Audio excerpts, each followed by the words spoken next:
तो भ्रष्टाचार करने के लिए महानगर पालिका को पत्र लिखना चाहिए। तो पत्र लिखने का नहीं, अभी चुनाव आ रहा है तो जैसे बरसात में मेढक टर टर करने लगती है उस तरह से टर टर करना चालू कर दिए। इनका इस जनता 5 साल लोगों ने नगर सेवक चुन करके दिया था, एक रोड नहीं बनवा पाए। एक इंग्लिश में कहावत है, लिटिल नॉलेज इज डेंजरस, अल्प ज्ञान महा खतरनाक होता है। पहले उनको मेरे पास आवे और पहले सभी चीज के बारे में जानकारी ले, अभ्यास करें। मैं उनको सिखाऊंगा कुछ, शायद उम्र में छोटे होंगे या नहीं तो हमारे से उम्र में बड़े होंगे या तो बराबर के होंगे, लेकिन मैं सिखाऊंगा उनको। पहले मैं कहूँ कि उनको तो महायुति का विधायक बोलने का अधिकार उनको नहीं है। आप पूछिए कैसे? तो 2009 के चुनाव में वो विष्णु सावरा जी के चुनाव प्रचार में थे वाड़ा इलेक्शन के दिन। मैं भले दूसरे पार्टी में था लेकिन मैं बताता हूँ आपको, एकदम फैक्ट बताता हूँ। दूसरी बात, 2014 के चुनाव में उन लोगों ने भारतीय जनता पार्टी के उम्मीदवार थे संजय पांडे, उनके लिए काम किया उन्होंने। 2019 की बात बताता हूँ, 2019 के लिए 145 विधानसभा में आदरणीय नरेंद्र मेहता जी के लिए काम कर रहे थे। मुंशी कंपाउंड और मेरा गांव की कैश का जवाबदारी संभाले हुए थे। और 2024 की जो बात आई तो 24 के चुनाव में वोटिंग के दिन थोड़ा सा दिखने को आए और इनको खाली वोट किए कि नहीं किए वो भी उनको मालूम, लेकिन इनको युति का विधायक बोलने का अधिकार उनको नहीं है। आप देख रहे हैं शहरवासी का पुकार, मैं हूं इब्राहिम शेख। आज हमारे साथ मौजूद हैं शिवसेना सिंधे गुट के राममोहन शर्मा जी, जो कि यहाँ पर नेता से नहीं समाज सेवक नाम से पहचाने जाते हैं और इनकी छवि एक अलग ही है। जैसा कि आज के जो नेता हैं इनसे तो कुछ ज्यादा ही अच्छी है, ऐसा लोगों का कहना है। आइए राममोहन शर्मा जी से जानते हैं कि मेरा सबसे पहले आपसे एक सवाल है कि जिस तरह से घोड़बंदर के डिपो के अंदर में जो कई बसें हैं जिनके टायर खोल के रख दिए गए हैं और वो सिर्फ और सिर्फ खराब होने का इंतजार कर रही हैं, बन नहीं रही हैं, वो खराब होने का इंतजार कर रही हैं। एक तरफ विधायक प्रताप सरनाईक जी परिवहन मंत्री हैं, जिनका हर एक जगह पे ध्यान है, नई नई बसें ला रहे हैं, लोगों को सेवाएं देने के लिए वो अलग अलग जो योजनाएं ला रहे हैं। पर यहाँ पर तो देखने को ये मिल रहा है कि मीरा भाईंदर महानगर पालिका विपक्ष की तरह काम कर रही है, क्योंकि मीरा भाईंदर महानगर पालिका के अधिकारी समझ चुके हैं कि यहाँ पे विपक्ष है नहीं, तो हम ही क्यों ना विपक्ष की जो भूमिका है वो निभाएं। तो वो सिर्फ और सिर्फ वहाँ खराब कर रहे हैं, उस पर आप क्या कहेंगे?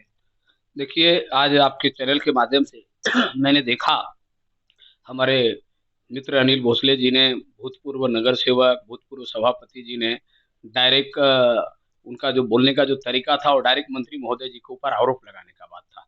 सबसे पहले मैं कहूं कि उनको तो महायुति का विधायक बोलने का अधिकार उनको नहीं है। आप पूछिए कैसे? तो 2009 के चुनाव में वो विष्णु सावरा जी के चुनाव प्रचार में थे वाड़ा इलेक्शन के दिन।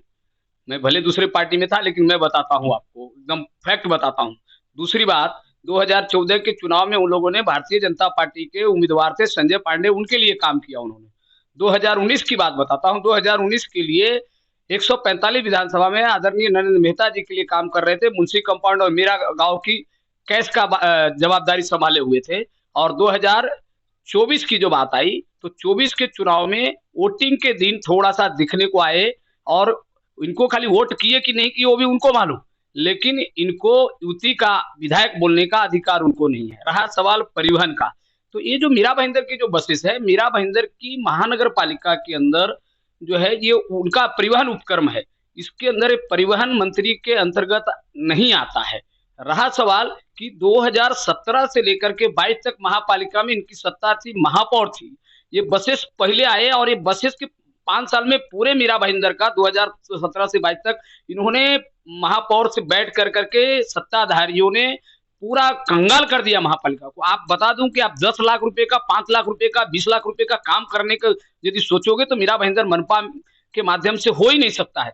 आज बता दूं आपको कि आदरणीय मंत्री महोदय जी इस मीरा भाईंदर के अंदर 3000 करोड़ की यदि निधि राज्य सरकार के माध्यम से मंजूर नहीं करवाए होते आदरणीय भूतपूर्व मुख्यमंत्री श्री एकनाथ शिंदे साहब से, तो आपको मीरा भाईंदर में सीमेंट रस्ते और वगैरह ये सब जो दिख रहे हैं ना, सब जितने उपक्रम जो दिख रहे हैं सब ये सब चीजें, ये बस की जो समस्या है हकीकत समस्या है।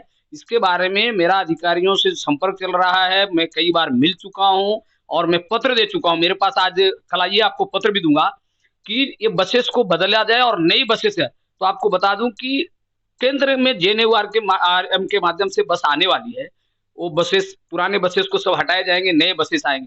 केंद्र में सत्ता है, राज्य में सत्ते में आज बैठे हो तो अनिल भोसले जी से मैं कहूंगा, मैं नाम लेकर के कहूँ, उन्होंने मेरा नाम नहीं लिया है, लेकिन मैं कहूंगा कि एक नगर सेवक रह चुके व्यक्ति हैं, उन्होंने कितने पत्र व्यवहार किए, मुख्यमंत्री से, उप मुख्यमंत्री से कितने पत्र व्यवहार किए, केंद्र सरकार से कितने पत्र व्यवहार किए कि मीरा भाईंदर के अंदर इतनी लोक संख्या बढ़ गई है तो नई बसेस आनी चाहिए।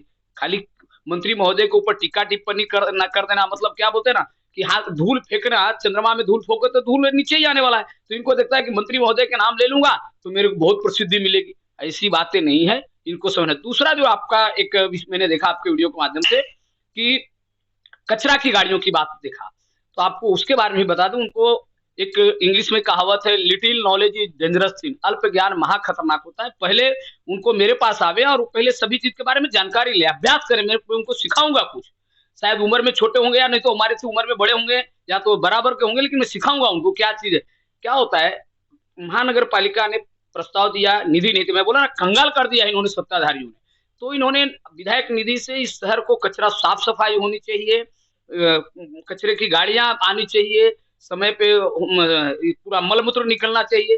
तो मीरा भाईंदर महानगर पालिका के मांग के अनुसार इन्होंने निधि दिया और निधि के अनुसार राज्य केंद्र सरकार के माध्यम से, राज्य सरकार के माध्यम से और अनुदान मिला कर करके यहाँ पे गाड़ियां आई, लेकिन उसका सुपरविजन करना काम विधायक का और मंत्री महोदय का नहीं होता है, उसका सुपरविजन करने का काम कॉरपोरेशन का होता है। कॉरपोरेशन एक खुद संस्था है, मीरा भाईंदर महानगर पालिका हो या बृहन मुंबई महानगर पालिका हो, नवी मुंबई हो, पालघर, वसई विरार हो, कोई भी एक स्वतंत्र संस्था है।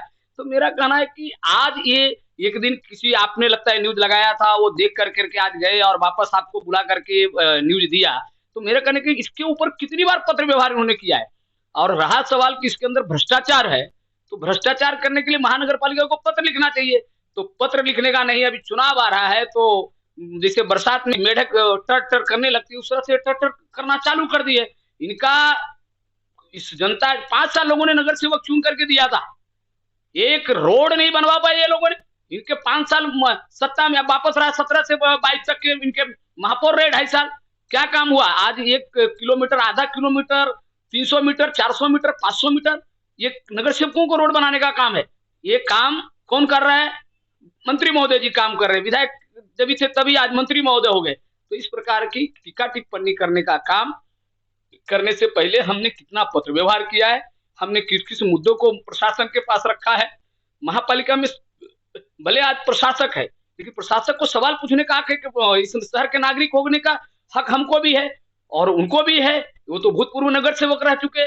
लेकिन मैं बार बार कहता हूं कि आप यूपी के आमदार, यूपी के मंत्री बोलने का हक बिल्कुल नहीं है। उनको बार बार मैं कहता हूं कि महापालिका प्रशासन उससे सवाल करो, आपके सत्ता में मुख्यमंत्री जी हैं, केंद्र में मोदी जी हैं, एक बीएसयूपी के लिए 2014 से लेकर करके आज तक केंद्र से कितना रुपया ला पाए?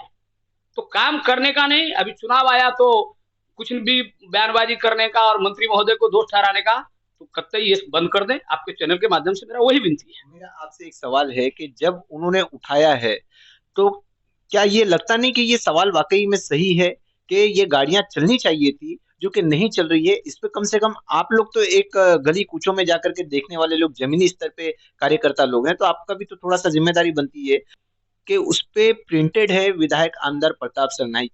इससे तो आपको ही फायदा ना, गली कूचे में जाएगी तो लोग जुड़ेंगे क्योंकि भाई विधायक के नाम की गाड़ी चल रही है, तो ये तो फायदे की बात है, नुकसान कहाँ है इसमें? तो वो चल क्यों नहीं रही है? आपने कहा सही बात है, ये मुद्दा बहुत बढ़िया है, गाड़ी चलनी चाहिए। अभी गाड़ी नहीं चली, मुझे आज पता चला है, मैं इसकी बराबर पाठ पुरावा करूंगा और प्रशासन से इसका जवाब लूंगा कि ये गाड़ियां क्यों नहीं चल रही। लेकिन यही मेरा कुछ मैंने, उन्होंने कहा कि बस गाड़ियां क्यों नहीं चल रही है, तो कचरे की गाड़ी क्यों नहीं चल रही, मुद्दा बहुत बढ़िया है, मैं इस चीज को समर्थन करता हूँ। लेकिन इसके ऊपर सुपरविजन, गाड़ी चलना चलवाना, ये प्रशासन का काम है। तो मेरा वो कहना है कि ये आपके चैनल के माध्यम से बोलने से पहले उनको प्रशासन से जाके सवाल करना चाहिए था, पत्र व्यवहार करना चाहिए था। और दूसरी बात का, दोनों मुद्दे पे, बस की मुद्दे पे भी चार्जिंग नहीं है, चार्जर यहाँ पे नहीं है, तो मंत्री महोदय ठीक है युति का बोलते ना, विधायक बनने के बाद वो किसी पक्ष का नहीं रहता है, मंत्री बनने के बाद किसी एक व्यक्ति का नहीं रहता है। कई बार किसी काम, पर्सनल काम से कभी गए होंगे मिलने के लिए, लेकिन इन जनहित के मुद्दों पे अनिल भोसले जी विधायक प्रताप सरनाईक साहब से आज मंत्री बन गए, कई कितने बार जाकर के मिलते तो शायद मैं आपको बता दूं कि उनके पास कोई भी व्यक्ति, एक नागरिक जाता है, आज तो मंत्री बन गए, पहले पत्र देते थे, फोन करते थे, इमीडिएटली उनके पास रिजल्ट मिलता है। ताबड़तोड़ फोन करने जैसा रहेगा फोन करेगा करेंगे, पत्र देने का रहेगा जैसा पत्र देंगे, और आज तो डायरेक्ट आदेश करते हैं वो। मैं तो इतना काम कर रहा कि हमारे पूरी जनता दरबार, जब जब वो आते हैं ना तो एक जनता दरबार लग जाता है। कोई तो आज 5 साल में, 6 साल में, 4 साल में जनता दरबार लगाना शुरू किया है, लेकिन आदरणीय मंत्री महोदय साहब तो जब भी भाईंदर में आता है उसी जनता दरबार लगता है। तो ये दोनों मुद्दों को मैंने बहुत गंभीरता से लिया है, और मैं इस दोनों मुद्दे के ऊपर प्रशासन से जवाब लूंगा, और इसमें जहां कमियां पड़ेगी, मैं जहां कमजोर पड़ूंगा, आदरणीय मंत्री महोदय जी के आशीर्वाद से, उनकी मदद से इन दोनों समस्याओं को निपटारा करने का कोशिश करूंगा और निपटारा करके रहूंगा। मेरा आपसे एक सवाल है कि क्या ये कितने दिनों में गाड़ी दौड़ेगी? ये कई महीनों से सड़ रही है। क्या लगता है किसी चीज की कमी है, इस वजह से ये गाड़ी को चलाया नहीं जा रहा है, या फिर इसे जबरदस्ती रोका गया है कि विधायक प्रताप सरनाईक का नाम हर एक के जबान पे फैलेगा, लोगों के दिमाग में बैठेगा कि ये विधायक प्रताप सरनाईक है जो काम करने वाला इंसान है, काम करने वाला नेता है? तो क्या ये गाड़ी दौड़ेगी, या फिर इसी तरह से सिर्फ और सिर्फ एक दूसरे के अंदर में टीका टिप्पणी चलेगी? मैं टीका टिप्पणी पे विश्वास नहीं करता, बता दे रहा हूं आपको कि गाड़ियां दौड़ेगी, और कल आपको दोपहर को इसका रिजल्ट दूंगा कि क्या होने वाला, क्या क्यों रुकी हुई है, इसके पीछे क्या साजिश है, प्रशासन क्यों गाड़ियां को बंद करके रखी है, कि ठेकेदार दोष है। यदि ठेकेदार दोष होगा तो ठेकेदारों के ऊपर तुरंत कार्रवाई करनी चाहिए, उसको जो दंड होता है दंड देनी चाहिए, उसको ठेका ब्लैक लिस्ट में करना चाहिए। इसका भी कल के कल मैं पत्र दूंगा। और आपको बता दूं कि मैं कोई भी विषय को बहुत ही गंभीरता से लेता हूं, और जहां इस शहर को सुंदरता बनाने का काम है, स्वच्छ मीरा भाईंदर की संकल्पना, हरित मीरा भाईंदर की संकल्पना आदरणीय हमारे सरनाईक साहब की है, तो इस संकल्पना को साकार करने में जनता जनार्दन को जहां जहां हमारी जरूरत पड़ेगी, मैं वहां पे एक शिव सैनिक होने के नाते और सरनाईक साहब का एक सैनिक होने के नाते, उनका एक शुभ चिंतक होने के नाते वहां वहां मैं अवश्य कोशिश करूंगा। तो मेरा आपसे एक आखिरी सवाल कि आज ही के दिन वर्सोवा ब्रिज से एक टैंकर जो है नीचे गिर गया है। वो ब्रिज के आसपास में जो एक बैरिकेडिंग जाली लगाई गई है वो इतनी लोकल है, बरसात के पानी लग करके तो वो वैसे ही खत्म हो चुकी है। टैंकर के धक्के से वो नीचे चला गया टैंकर, और उस युवक की जान चली गई है। उस पे आप क्या कहेंगे कि आखिरकार उसमें गलती है किसकी? भोसले जी कह रहे हैं पीडब्ल्यूडी की गलती है, तो इसमें आखिरकार गलती किसकी है, अगर उसको ढंग से डिवाइडर बनाया गया होता तो?